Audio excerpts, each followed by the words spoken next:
that normally makes a much louder beep than that. That put me off. But yeah, hello, you are recording. Hey. Hi guys. Hi, it's the 2nd of October, so it's been a while. Sorry. Oh. We'll get to why. But yeah, so it's been a while. I've actually lost track of what episode this is as well. So it is number whatever it says in the blurb. Sorry, I'm a mess. And yeah, that's not a joke, really, is it? I am an actual mess. So yeah, so we're at 13, a little bit over 13 weeks. Yeah. Our due date has changed again. It's almost like they don't know what they're doing. To be fair, it's fair for it to fluctuate because we've had our NHS scan this week. So in that, obviously, it's an ultrasound as we've had before, but it's a bit longer. It's a bit more in depth. They check more stuff. Oh, excuse me, and also do more measurements. And I think as the baby grows, it's easier to get more accurate measurements, I guess, because obviously it's moving around in there. You're moving around. It's sort of like it's hard. You can't really ask it to stay still.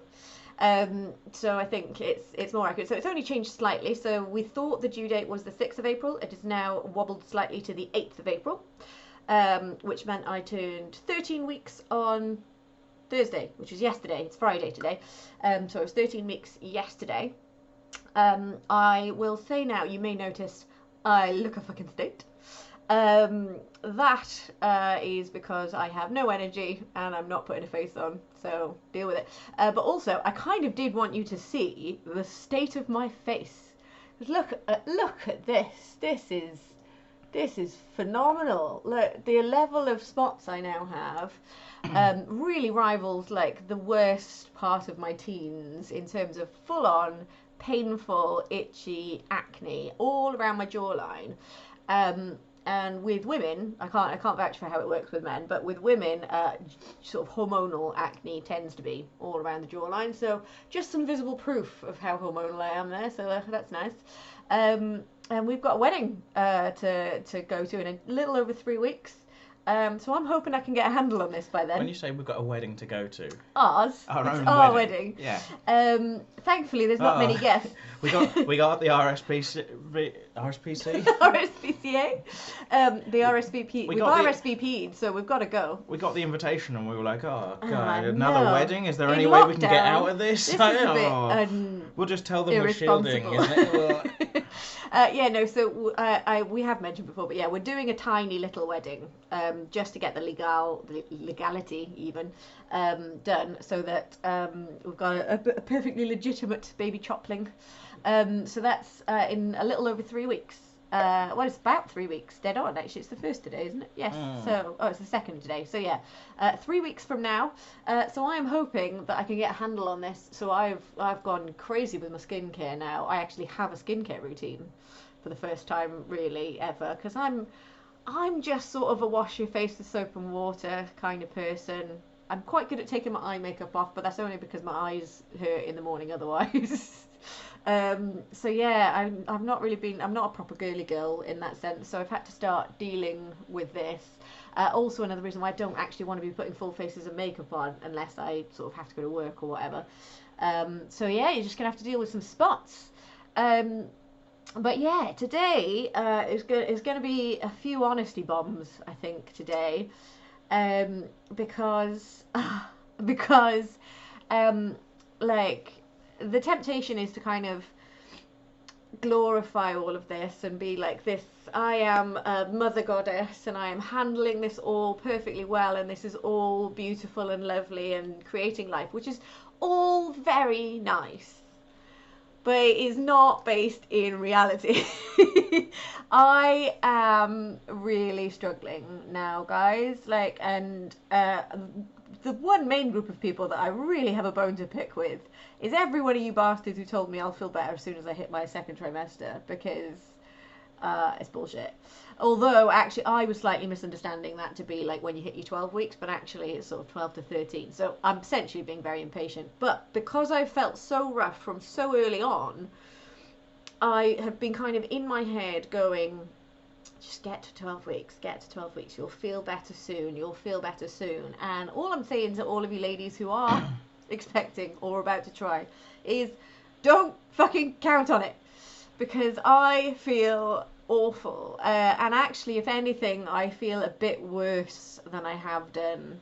Um, just in terms of like physically, I am exhausted and I'm still nauseous and food is a chore, and there are some things that have subsided. Like I'm not like my boobs don't hurt as much anymore and I'm a bit more comfortable. I found a comfortable sleeping position, which helps. But I think because I have felt so rough for so long, and that's had a knock-on effect, which has meant I've been a lot less productive. I've not been able to sort of, I want to really like tidy the house and sort things out and start getting things ready and nice, but I just don't have the energy to do it. And because it's been like that for quite a long time, I think it's started to take a bit of a mental health toll now, because I'm feeling quite cooped up. I'm feeling quite frustrated. And yeah, a bit low really with it all. So I've had a few weepy days. Yesterday was a big old weepy day, and then I've just had a little cry before we started filming, because I know how to time things. And yeah, I think it's all just sort of spilling out, because ultimately it is all quite overwhelming. And there's a lot going on emotionally, and you sort of feel a little bit like, just like you feel guilty for feeling bad, and you feel guilty for feeling low, because you're just like, I should be happy, I should be enjoying this, I should be loving every minute of this, because this is the thing that I wanted. And of course it is, like, but it would be really nice if you could do the whole pregnancy thing without feeling like death. Really, it would be very nice if like it's all going to be worth it, and I know all that. So then you start to feel like you feel ungrateful, you feel like you're being a bit of a dick. You then start going, oh, does this mean I'm a bad mother? Like this, it's like your brain just is not your friend at this time. And like, you know, logically, this is hormones, you're feeling ill, of course that's going to take a toll.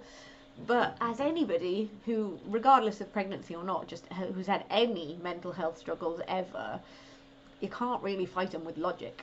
Well, as I've said to you before, but I'll say for the people watching, if it were me and I was feeling ill all the time for weeks on end, A, I would be miserable.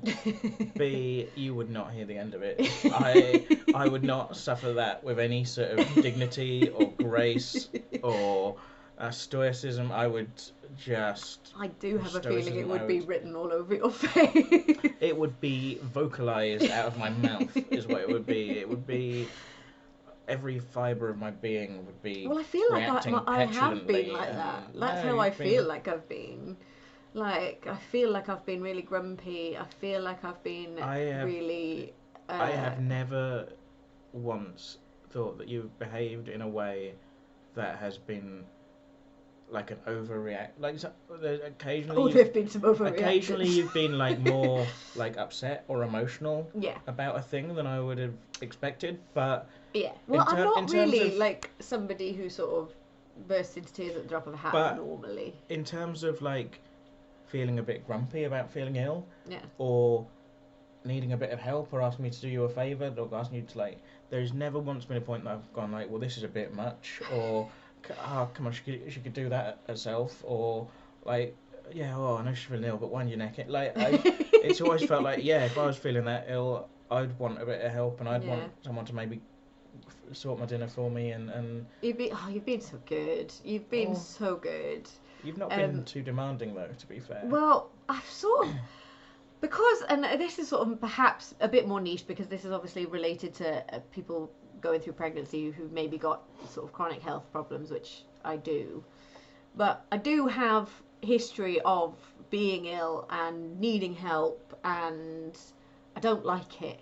And I'm not very good at asking for help. I don't like to ask for help, because on principle, I think it's an outrage that I need it.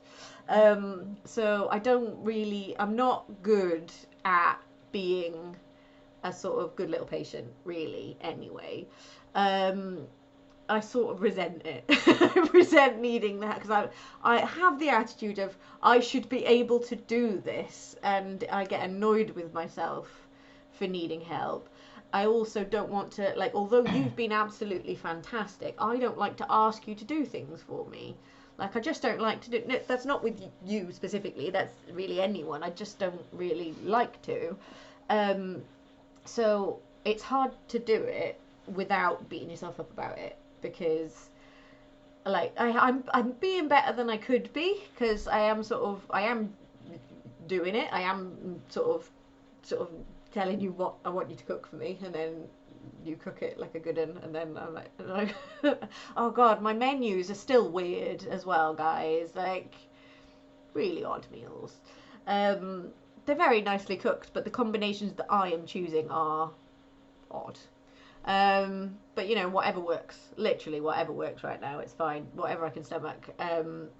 But yeah, it's like, it's so, yeah, it's basically, I want people to know that it's okay not to love every minute of this, and to sort of, you don't have to put your pressure on yourself to be just this like Mother Earth figure and just loving every minute, because it's really hard. And I am aware also, I might be talking to people who are going through things even worse than me. Like, there are people who have to go into hospital because they're being sick every 2 minutes, and I, like, thank God that has not been me.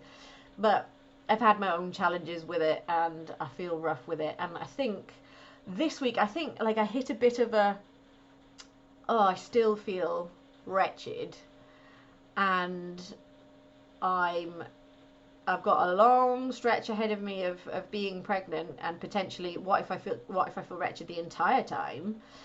And then it's not like once you're over being pregnant you can just put your feet up and go, oh right, I've done that now. Yeah. So then it's just Time to chillax. yeah, then it's just daunting. You're just looking ahead at this really difficult path to walk, and then like it's scary and it's daunting. Like, it will be so worth it, and I don't want at any point anybody to interpret any of this as to being sort of ungrateful or reluctant to walk that path, because I will absolutely walk it a million times over. But it doesn't mean I have to do it whistling and singing. Basically, I think is what I'm trying to say, is it's okay to just be overwhelmed, and it's okay to find it a bit fucking miserable, because it is for some people. Like, in terms of being a bit daunted, yeah, just something that people say to me like all the time. They say, oh, you're going to be more tired than you've ever been, get your sleep while you can. And that's not how sleep works, guys. No, but also I think, oh, I'm already tired all the time. I'm already tired all the time, because we were talking the other day, neither of us are morning people, and we live in a world that is geared to kind of morning people, and who are on that schedule. So if that's not you, you kind of have to do it anyway, because people expect you in work at 8:30, whatever it might be. Yeah. And so, like, I'll get you sleep while you can. I can't, because people expect me to get up and be places. Yeah, you know, like, absolute bastards. it'd be fine if you could just, and that's the thing that daunts me as well about, like, if once we have the baby, and I have to go back to work. Yeah. Like, I'm tired now getting up to go to work, and then people say you're gonna be really tired, you can be up all night with the baby, and it's not like, ideally you'd go like, right, we've got the baby, and we'll take it in turns. One of us look after the baby, and the other one can nap. Yeah. And that can be fine. But if I'm having to go back to work, I have to still get up at a set time and be at the place they expect me to be at the time they expect me to be there. I can't go, oh, I had a rough night, I'm going to sleep in. Yeah. And equally, you can't be like, well, I'll take care of the night so you can sleep and get to work, because you are going to have to be here in the day awake looking after the baby on your own. So there's no... Yeah, well, so that's the a one bit daunting. thing that might save your neck a little bit in that, which is no comfort to me whatsoever, is that we're hoping to breastfeed. So you're hoping to breastfeed. Well, I'm hoping for you that you can breastfeed. Yeah, you're hoping that as a parenting technique, we will be choosing to breastfeed our child. It will be my breasts doing the feeding, if all goes to plan. So that will at least mean that you can't do the night feeds. You will be helping me with them, because if it's like, I don't know, literally you need to pass me the baby right now because I am exhausted, then I'm gonna make you. But you know, ultimately I will be tied to the feeds, which is a big part of what you're doing with a newborn. But that obviously does mean that, like, yeah, if you go to work all day and then you come home and I'm exhausted and we got no clean clothes for the baby, and like the house needs help, I need help in the house and stuff, it's not going to be like, well, I've done my day's work, I can just put my feet up now. It's like, no, I've been on my own all day, now you can hold the baby so that I can get some other shit done. And the thing is, I'm tired now. Yeah, I'm like, tired now. I basically I had a day off yesterday, day off today, so I was basically able to get up when I wanted this morning. Though obviously if you're in a routine of getting up for work, your body clock does get you up a bit, I guess, a bit earlier than... But anyway, so that's it. I didn't have to get up and commute and go to work. I didn't have to get up super early. And I still feel tired now. And I've had a Barocca. If the marketing is to be believed, that is supposed to be me, but on a really good day. It's a worry, isn't it? It is a worry. And we're nearly out of Baroccas. Oh, no. I know. Yeah, so, yeah, it's been a tough week. But to go to nicer things, though, we did have our scan, and the scan was lovely. It was all good. Everything seems lovely. So I didn't really know what to expect because I've not done an NHS scan before. I found it sort of surprisingly not... Although the scan itself is longer and they're looking at more stuff, I didn't actually find that I could sort of see as much of what was going on as I had in the private scans. So to explain what happened in the private scans is they're only 15 minutes long, but you lie in a room with a bed, and what they've done in this particular place, a bed. So I lie on the bed, and then they sort of put the wand on my stomach and all everything. Now the ultrasound tech is looking at a screen, but also the screen that they're looking at is projected onto the wall in front of us, so you can see it in nice big high def glory.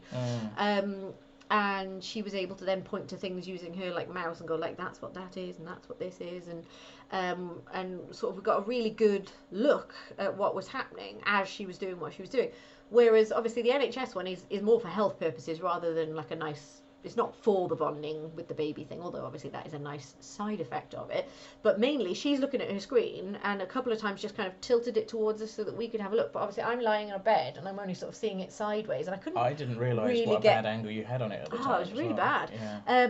But thankfully they gave you pictures, but it wasn't as nice as sort of when I got to watch it in the private scan, because in the private scan I could sort of see things as they were happening and with a bit of movement and things, and the heartbeat, which I didn't really get that with the NHS scan. Well, what was hard to gauge was how much was like, well, this is just what they're like, and how much is like, well, they're kind of rushing this through a bit, or not rushing it, but kind of speeding it along as best they can, because of COVID and all the I guess they've got certain things that they need to find out in the scan. So at your 12-week scan, I say 12-week scan, they're usually scheduled for between 12 and 14 weeks, depending on sort of, obviously, when you normally go to the NHS, you won't necessarily have had a private scan, you won't exactly know your dates. So you tell your local GPs, or who then put you in touch with your midwife, and they'll schedule one for where they expect you to be, and they try and do it within those 2 weeks. Because there's certain things that can be detected at certain times which are harder to detect once the baby gets bigger, etc., etc. So there's a few things that they check for, like the basics are that everything's in the right place and that everything's sort of developing okay, that there's a heartbeat and all of those things, which we thankfully got to see earlier on because we went private.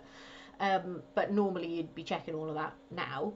But also at your 12-week scan, which I'll call it that for ease, your first scan, the dating scan, is actually what they'll refer to it as, because they give you your due date, 8th of April 2021. Put it in your calendars, guys.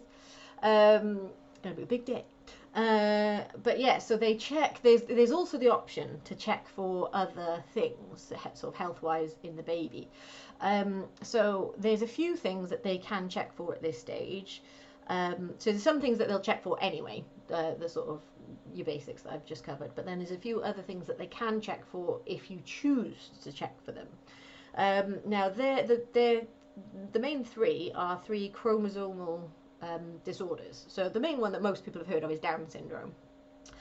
The other 2 are Edwards syndrome and I want to say Patau's syndrome, but I might be misspeaking there, but I think it's Patau's. Basically they're similar disorders in that they are each that one of the chromosomes. The humans have, I think, 26 chromosomes, but it might be 23. pairs of chromosomes. I'm not sure. One of them, basically, in any of these disorders. Less than a potato. Less than a that's potato. all we really need to know about chromosomes. Well, with each of those 3 chromosomal disorders, one of the chromosomes has more than 2 copies. So there'll be 3 sitting in there, and it's on a different chromosome for each of them. And they'll all have very different sort of, they'll be expressed in different ways, and they can be to different severities as well. Because you could have a whole copy of a whole extra chromosome, or you can have a part of an extra one.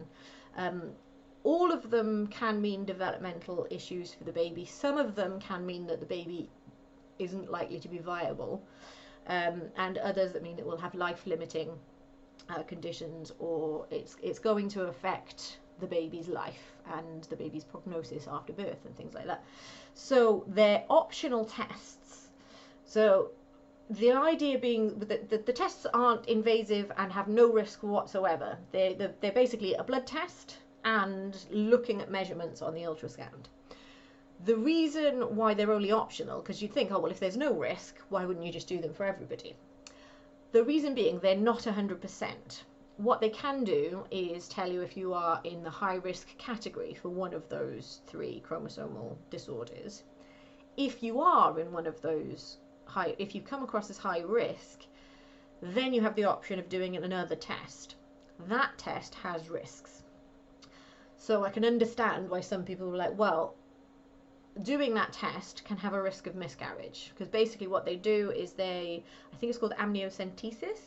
They put a needle into your abdomen, and I'm not sure if it's they take out amniotic fluid, or they take out fluid from the placenta, or possibly from the umbilical cord, or it may be a combination of 3 depending on which test you're having done.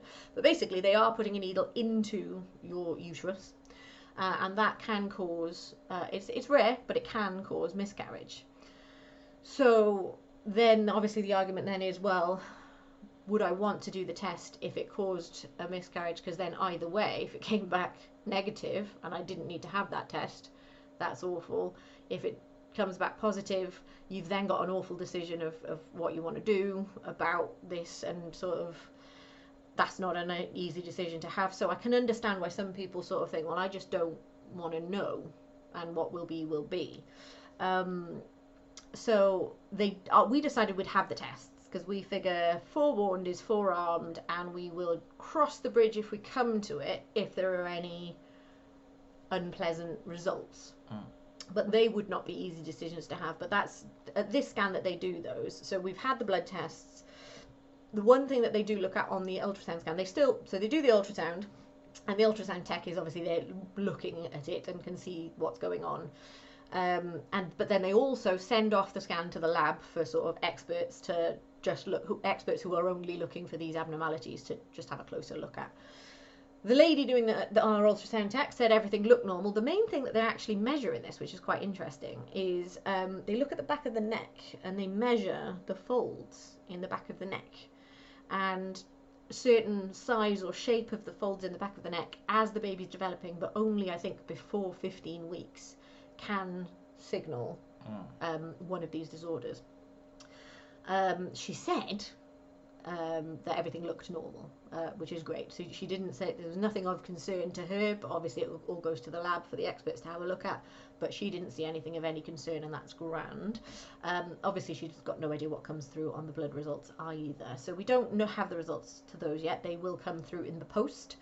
But that's sort of one of the main things to be sort of prepared for at your 12-week scan. Another thing to be prepared for is, bugger me, you have to have a full bladder. But this is I love the NHS, and I will sing its praises till the cows come home. It is a godsend, and if you live in a country that doesn't have nationalised healthcare, sort that shit out, vote it in, because it's amazing. One downside though is obviously because it's national and it's not private, they don't run to schedule in quite the same way that you'd expect if you've paid for and booked for a certain appointment at a certain time. Fine, I'm not kicking off about that. But for these scans, you need to have a full bladder. So you have to turn up at your appointment time with a full bladder, which I did. And then I had to wait about an hour and a half before I went in, and oh my god, I was so uncomfortable. I was so uncomfortable. I honestly thought when she lies me on that bed and she puts the wand on my tummy, I'm gonna wee on her. Like, it really was getting to that, like, painful level, and that's just par for the course. You just have to deal with it. There was one other poor woman there, lover, who I think they'd messed up. I think they'd arrived and they'd not told the right desk that they were there. They'd just sort of come in and sat down. So they'd actually been there since 9 in the morning. Our appointment was at 11:15, and they were there when they did go in before us, but I think they'd been waiting about 2.5 hours at that point. We were waiting for about an hour to go in, weren't we? It was a bit longer. A bit longer. It was about an hour and a half. One thing though, this is good. I nearly kissed her when she said, she looked, so she was like, full bladder, lie down. So she started poking, and it was uncomfortable. She was like, right, I've seen the things I need to see with the full bladder. Now you can go have a wee and come back. And I was like, I love you. So I went and had a wee, and then came back with a normal sized bladder. But then, yeah, basically she'd seen what she needed to see with my full bladder, and then did the rest of the scan without, which is good because she had to press quite hard at times. Our little bean. We did not bring a change of clothes for you, did we? No. So it would have been a disaster. Little bean is in a bit of an awkward position for us. It's fine. It's not like a problem, but it's just I keep saying, I don't like saying it, but they sort of sounds like I'm talking about twins to me. So little bean is tucked right in at the back of me. So their little sort of position of choice is so within the sort of uterus, tucked nicely in at the back, which just basically meant it was quite hard to sort of get a look at the right bits that the lady needed to get a look at. So she had to press quite hard at times. If she'd been pressing that hard while I still had that full bladder, I literally would have wet myself. Like, so be prepared for that. What they tell you to do is to have 1.5 pints of water an hour before you're due to go into the scan. So they don't actually give you any advice on like sort of when you should last pee or anything before that. I think the idea is if you've had it an hour and a half before your scan, you'll have a nice full bladder by the time your scan is due. Trouble was, I don't normally get up in the mornings.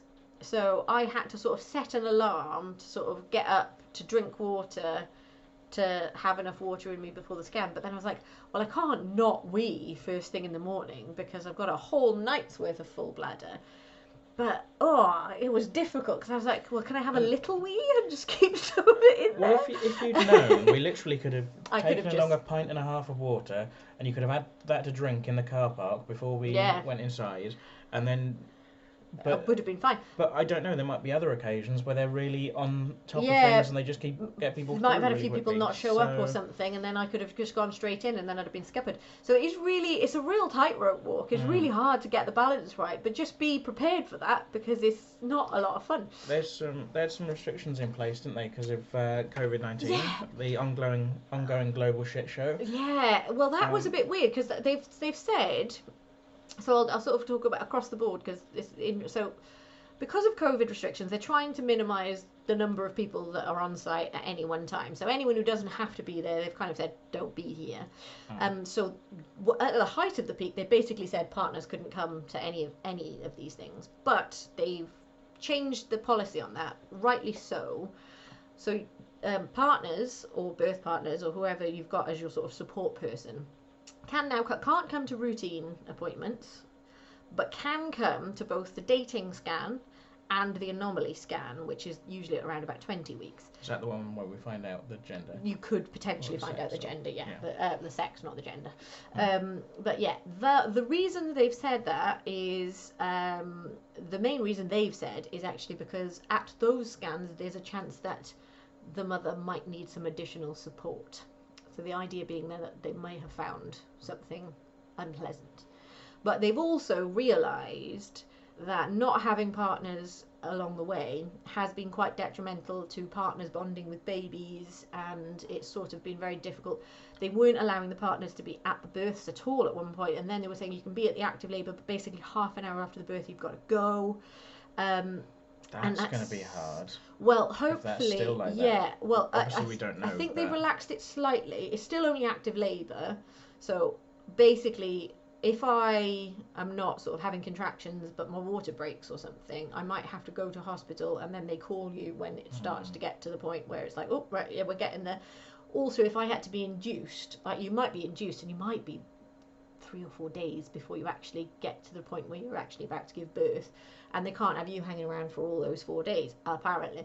So I can kind of see where they're coming from with that. However, the idea of sort of sitting there for 2 or 3 days straight waiting for things to happen on my own does not sound like a lot of fun. And I think also you can stay for a little bit longer after the birth now, which is good, because they've realised that actually some of the restrictions were genuinely detrimental. They realised sort of not having skin to skin contact and having bonding moments between like mummies and daddies and babies was actually having a negative effect on outcomes. Also, actually having somebody else there with you in active labour who isn't sort of midwives and staff, who is actually just focused on you, means that anything going wrong, there's somebody to sort of go and alert the health staff, or if something seems, you've got sort of someone there advocating for you, because particularly if it's your first run, but also obviously with any birth, it might not go the way your previous births have gone. Going through it on your own is bad news bears, really. So they have relaxed things slightly there. Unfortunately, if things get worse on the COVID front, obviously they might have to restrict them again, but I think they've kind of said it's more dangerous overall and more detrimental overall to just not have you there. But it may be that they're sort of quite strict with, you can only be here from this time to this time, and then you've got to go, which would be horrible. Obviously, particularly if you've not had a smooth sailing, easy birth, which, let's face it, judging by how this is going, mine's not going to be. I had visions that I was just gonna like take to this, like, which perhaps, well, no, perhaps, which was naive. It was optimistic, but it was naive.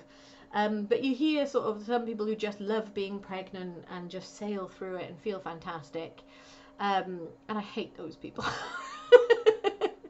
I don't. I'm envious, but I don't hate you. Good luck for you. That's lovely. But yeah, so I think like having you there is, as far as I am concerned, essential. I need to have someone in my corner there who I can ask you for help, so you can ask them for help, because I'm not good at doing it. But also you can sort of keep an eye, and so yeah, that's a lot of responsibility I'm putting on your shoulders there, but I'm sure you'll handle it. But also, I imagine you want to be there.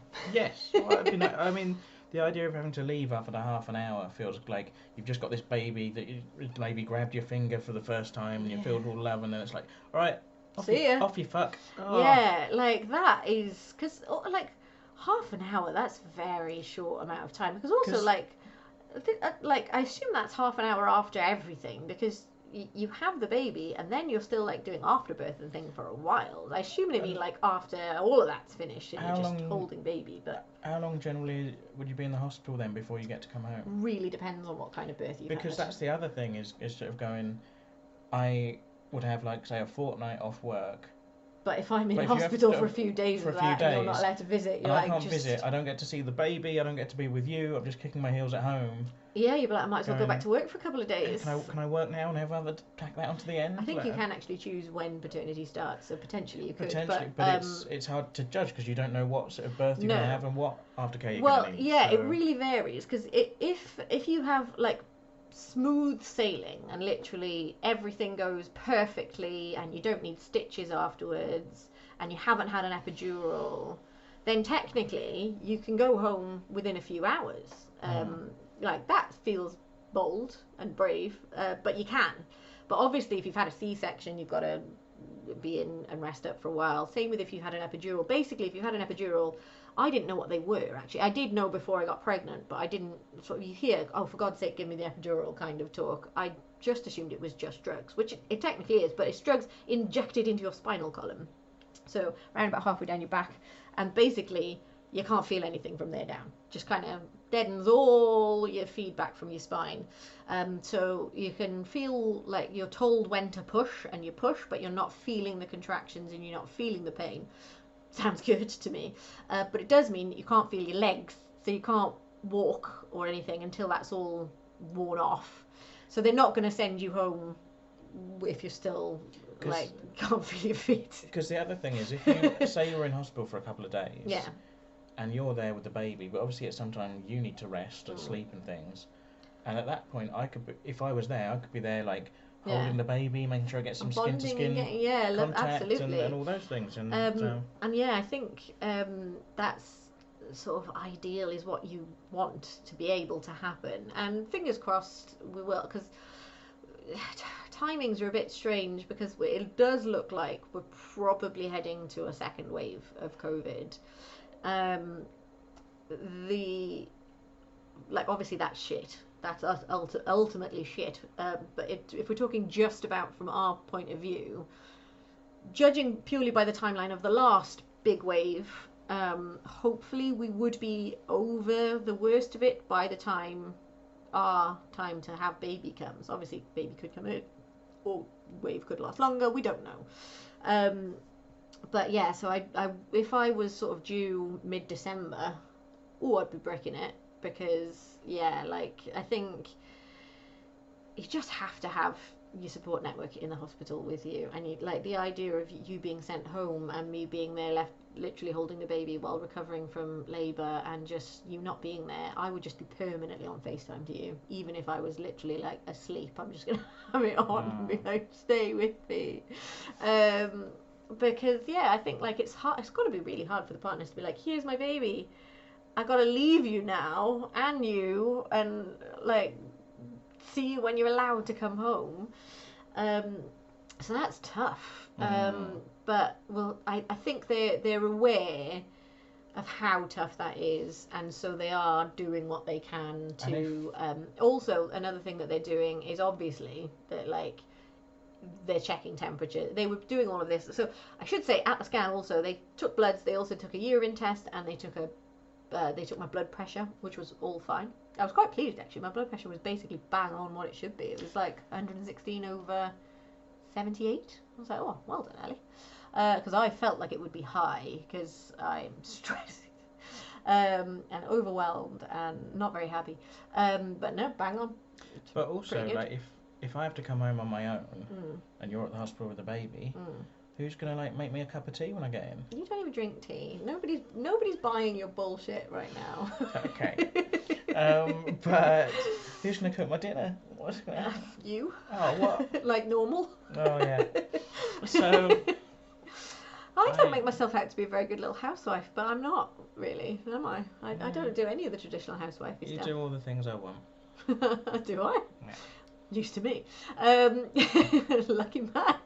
But, what was we turned up at the hospital, and you have to have a mask at the hospital, obviously, that makes sense. But that one rule was weird. The partners have to wear an apron. Well, yeah, I didn't have to wear an apron, because first of all, you can't wear your own mask. No, they don't like that. I don't know what that's about.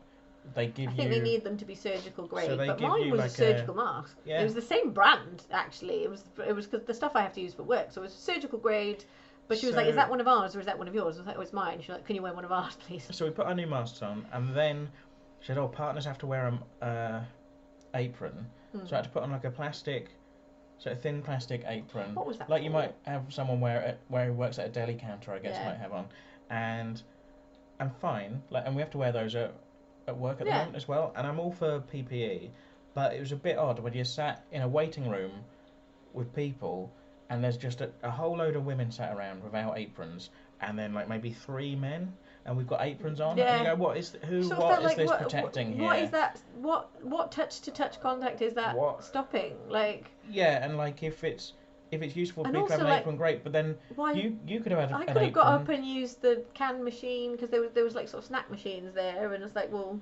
Would it have impeded you to have an apron on particularly? Not really. It would have been fine. For the actual ultrasound, obviously, they'd have had to take it off, but can't really get to my belly through that. But for sitting in the waiting area, it was a bit odd. And then the other one was that after we had the ultrasound, Ellie had to stay for more tests, and before she had those tests, she had to go back to the waiting area that we'd been sitting in. But not only was I not allowed to go in for those subsequent tests, I also wasn't allowed to go and return and sit in the same waiting area. No. That we'd already been in for like an hour and a half. Yeah. So you slightly go, well, so I then went back. I was like, literally, extra... like, I've got to go back there and sit with him, and I share a household with him anyway, and I've got to sit there for another. And I was probably there for quite a while longer, like, because there was a few different things. I had to go and talk to one midwife person who like went through my book and took some details. Then I had to go and give my bloods to a different one, and then I got called through. Oh, and I had to give a urine sample to another one. And then have a blood, all done by different people. It was quite bonkers. But probably overall, I was probably sat there for at least another 45 minutes after the ultrasound. I just had to go. Well, you just had to wait outside. Yeah, I had to go and find a bench on the grounds and sit. And luckily, it wasn't sort of raining or anything. It was a bit chilly, but I had a light jacket. I would have taken a thicker jacket probably if I'd thought of it. But yeah, I was just outside, and the thing is, all these things I'm fine with. I realise we're living in a different world. Yeah, we're all just I get it. I don't want to sound like but I'm it's kind just of weird. like angry or annoyed about it. It's kind of like it's all fine. But like I think there's so many things like in life generally where I'm just like I'm happy to follow the rules. If there are rules, I'm not kicking off.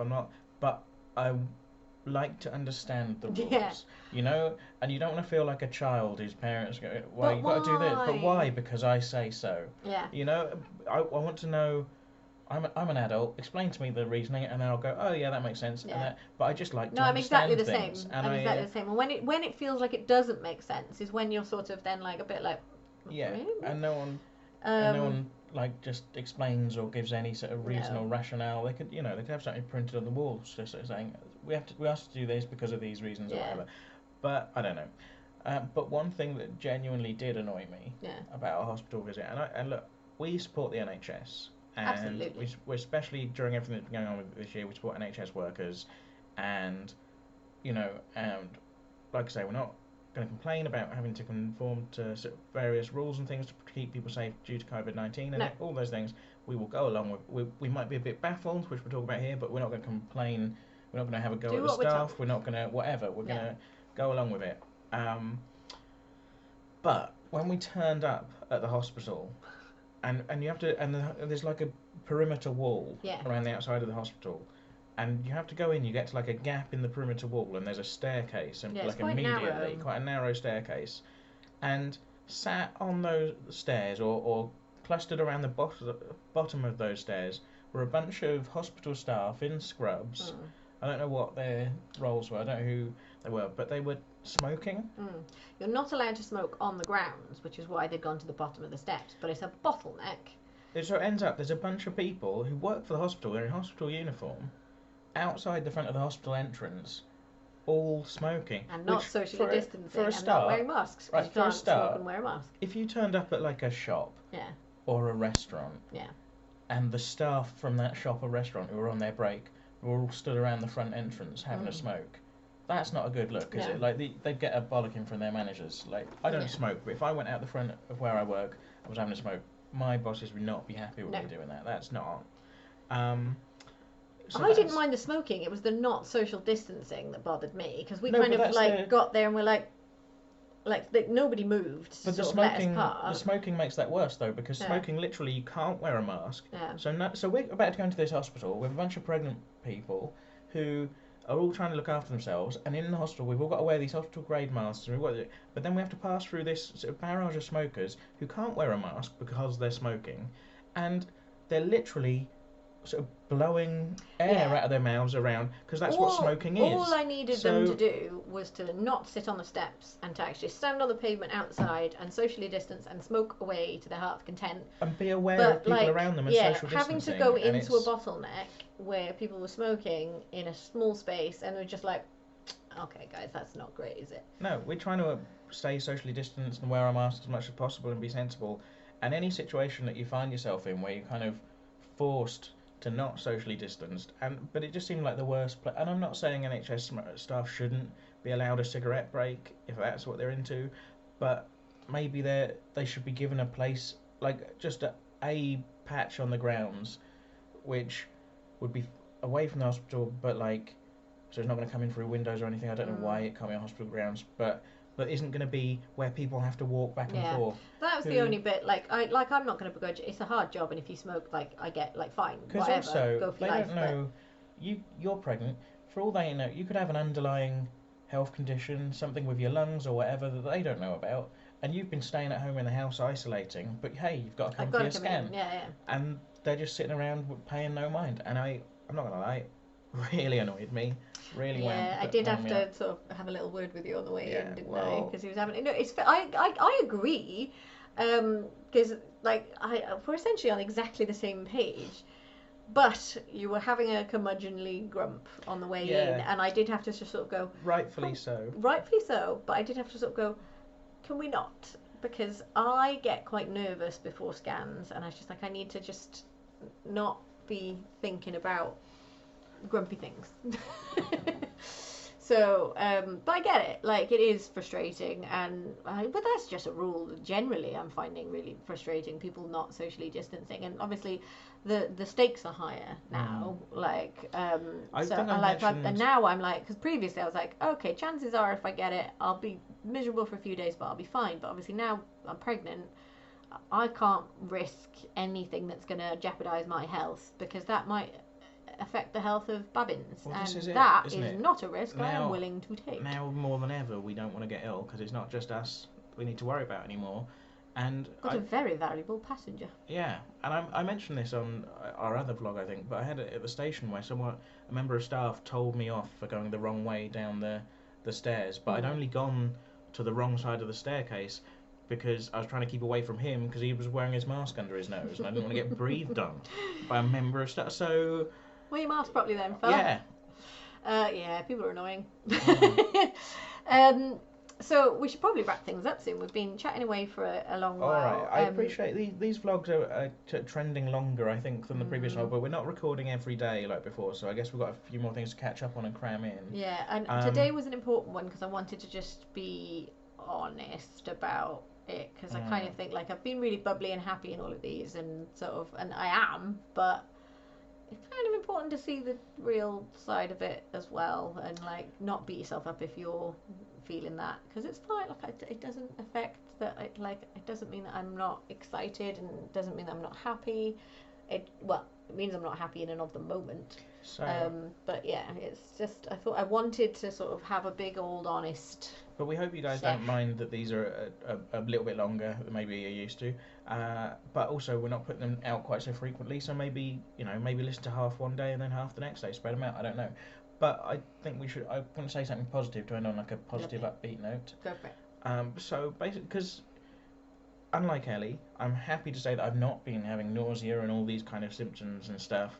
And obviously I'm seeing I'd be her very unsympathetic if he was. Yeah, and I'm seeing her go through it, and I'm sympathetic to that, and I'm aware of all of that.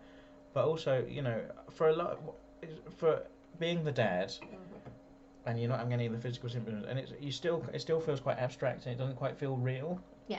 And obviously it's not got to the stage that you're showing, or that the baby's kicking, that we can see or be aware of. Baby is wriggling about, Baby's but I can't moving, feel it yet. But we don't know. So, and also just people keep saying, oh, you'll be the happiest you've ever been, and it just all feels quite abstract, and it's hard to kind of get a sense on what that means in your head. Yeah, it does, to be honest, still a little bit for me. So I imagine it's even more so for you. Like, it's still, there's a bit of a disconnect, but what was really nice was the other day, there's a guy called Nick Page, who I know from the world of comedy, and he posted up a picture of his newborn. And it was very cute, looking out at the world with its little eyes, and looking, like sometimes babies look like a little old man. Yeah. But like in a cute way. Not dissing anyone's baby. And very cute. And he was just talking about, we've been home for a couple of days with the baby. And he just said we can't stop grinning, and that's really nice. That's like a sort of happiness that I can kind of wrap my head around and go, that feeling, like when we had the kittens. Yeah. If you're anything like you were when we had the kittens, this is going to be absolutely fine, because you were besotted. He still is. So yeah, I've got no doubt. Like, there's not going to be a single doubt in my mind about whether you will bond enough with this baby. That is not a concern of mine. I think you're probably going to be not able to leave it alone, and I'm gonna be like, it's asleep, leave the baby alone. You're like, oh, I just want to touch it. I'm like, don't bother it, it's asleep.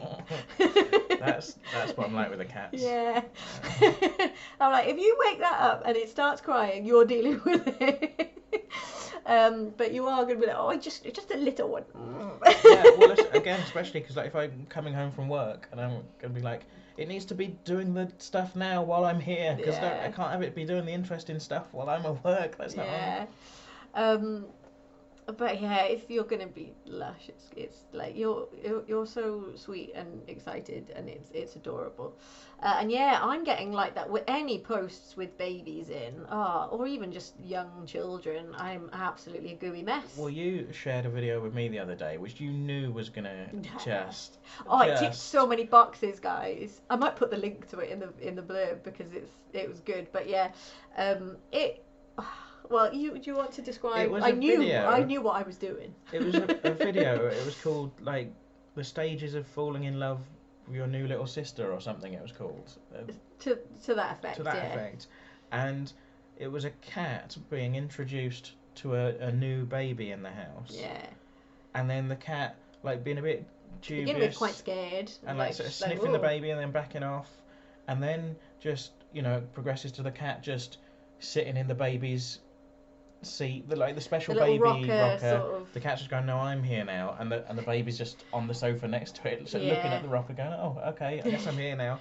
The baby seemed quite happy though, just sat on the sofa. A couple of times and then the cat sort of curled up in the cot with the baby, just being like, this is all right. It goes on, and it's just the cat's just like cooching up with the baby, and the baby's licking its just, little head. Yeah. Oh, it's so cute. And the baby's just smiling and sort of wiggling its little arms and sort of hitting the cat a bit, and the cat doesn't mind. And I'm like, if I hit our cats, they hate it. But he doesn't hit the cats. No. But yeah, I knew what I was doing with that because I'd seen it and I'd melted, and I was like, I melted a bit on this, but this is absolutely made for Chris, because this is. I'm like, I thought I was the soppiest person I knew when it comes to animals, but it's Chris. Actually, it's just cats with Chris, whereas I'm like it with all things. I saw a video. Animal, I'm a cold, heartless machine. Well, I saw a video that I haven't tagged you in this morning, but I think that might get you. But it was, this was nice. There's a 48-year-old orangutan in a zoo, and there's a very heavily pregnant lady in the zoo on the other side of some glass, and the orangutan comes right up to the glass, and then like sort of pointing at her belly, and she's pointing at her belly, and then it's sort of like doing this, and then it leans in and it kisses the glass by her belly, and it's just like, oh, that got me. So yeah, I'm having mood swings, but some of them are nice. But that melted me. I was like, oh, because you can see that it understands. It's like, oh, I know what that is. Oh, that's the little babbins. And yeah, so it's like my emotions are all over the place. I'm just kind of rolling with it. I've just got to go with it. But also, I've got a little shout out actually, and it was super good timing. But a couple of different friends sent gifts/flowers yesterday. And oh my god, it was the perfect day for it, because I'd been crying like a mess yesterday. And just, so if you've got any friends in your life that are struggling with like little, don't have to like send them flowers or gifts, but just little thoughtful sort of, how you doing, how you holding up, champ. Let them know you think about Let them know, because honestly it made a world of difference. It was so lovely and thoughtful and touching. I'm not enough of a grown-up to have enough vases in the house, it turns out. I've had to borrow some. But that is a nice problem to have. Yeah, not arrogant enough to assume that people are going to send flowers. Think of it that way. Okay, yeah. Okay. I'm going to go with I'm not a proper grown-up. I don't buy vases. Who buys them? Where'd you get vases? You just have them, don't you? We're children, and then we're going to be raising a child. I know. What hope does it have? But we should wrap things up. Yeah, we should. In the meantime, if you're short of anything else just to watch, why not search Chris Chopping on YouTube and look at my channel, where I have like sketches and rants and stand-up clips and all sorts of things. Yes. Yeah, please do like and subscribe to both this and that. There's no shame in it. None whatsoever. Thanks, guys. We will see you again soon. Hopefully, I'll be feeling a little bit perkier. Bye. Who knows?